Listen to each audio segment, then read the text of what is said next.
Dr. Al-Hadid, and he's talking about historical black colleges at the 21st century, and he's given us quite a bit of information in reference to how Africans came into the New World and some of the situations in terms of their education. So let's pick up where you left off, Doctor. Yes, where I left off with was that here these prisoners of war were made into chattel or property. Now, the thing that sparked the need for education for the chattel and the ex-slaves was the Industrial Revolution. And so now you need someone who's educated, who can read and write. You need someone who has skill. Now, the slaves already had skills, but they had agricultural skills. Now you're looking for industrial skills. So how are you going to educate him? The idea was they set up a system of apartheid, separate but unequal. Separate water fountains, separate facilities, and now you're going to educate a people inside of this apartheid environment, euphemistically called Jim Crow. So now you have the illusion of assimilation and the reality of apartheid, okay, or Jim Crow. So how do you educate them? Well, you had several groups of people. You had missionaries who had their agenda, and you also had the public sector that had their agenda. So you had two different ideas about how you should educate them. One argument was that you should give them a classical education. That's where a lot of our private colleges came from, with the liberal arts curriculum. In Nashville, we use an example like Fisk University, which is an example of a liberal arts school established in 1866, which is a year, after emancipation. Then one that would focus on the vocational or industrial training would be Tennessee State University. In fact, the original name was Tennessee Agricultural and Industrial, or Tennessee A&I. Okay, so it was established in 1912 as a land-grant school. So you had these two different philosophies, all of them aiming at how do you position these ex-slaves to take their position inside of an emerging industrial economy. Some of them would work in factories, some of them would work, in office-type jobs as educators and ministers and lawyers and medical doctors. Then others would work, in factories. They would work in construction jobs and so forth. So how do you educate them? Well, so here again, the concern was not about their humanity.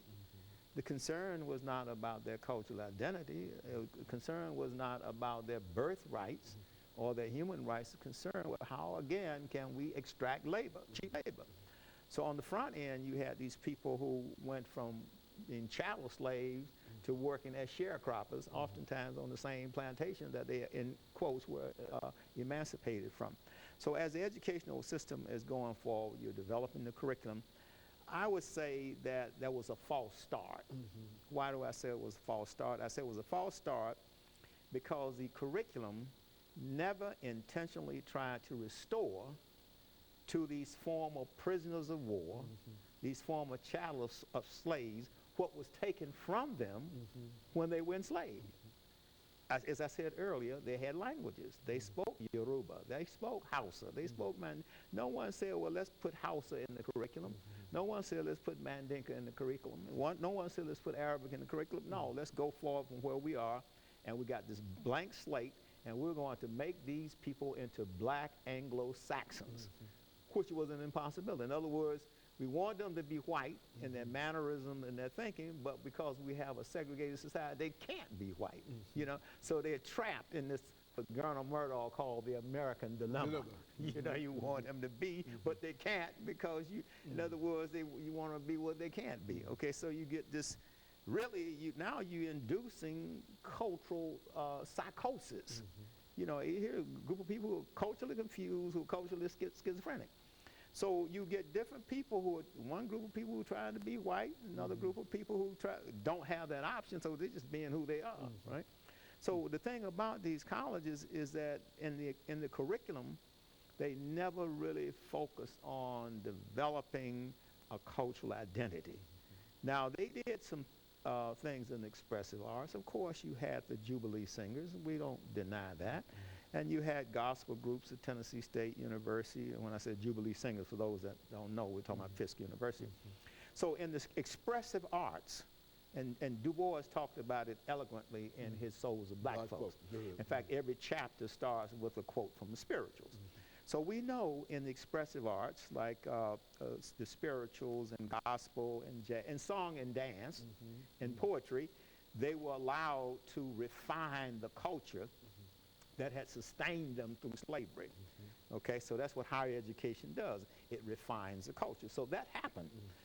But at the same time, when you start looking at, you know, the history, you start looking at the culture, you start looking at civilization, that was not canonized or embedded in the culture. So in that sense, I think that was a false start, because there was no conscious effort to restore the cultural identity of these people that had been robbed of their culture. There was no conscious effort to make them economically self-reliant. Okay? In other words, there was no conscious effort to make them entrepreneurs. There was no conscious effort to make them, to give them the idea of self-determination, which is the foundation of your human rights. And they played with them. It took a little while for the 13th, 14th, and 15th Amendments to really settle in. I mean, we didn't really get the payoff on that until we started the Civil Rights Movement in the 1960s. Yeah, the 13th Amendment said you're free, but free to do what? To be victims of Jim Crow and segregation and apartheid? That's not freedom. That means you're being constrained from your rights, your human rights and your civil rights. And then you say, you know, your 14th Amendment, which is supposed to give you, you know, citizenship. No. Then you talk about the 15th Amendment, which is supposed to give you, you know, your right to vote. The United States Supreme Court is still debating that right now as we're sitting here talking about the, you know, the 15th Amendment. So the people are in a society, and you're trying to develop this black or African American middle class, but it is a confused class of people, because it does not know itself. It's not a class unto itself. And so I think that's, in my opinion, is the tragedy of the so-called historical black colleges.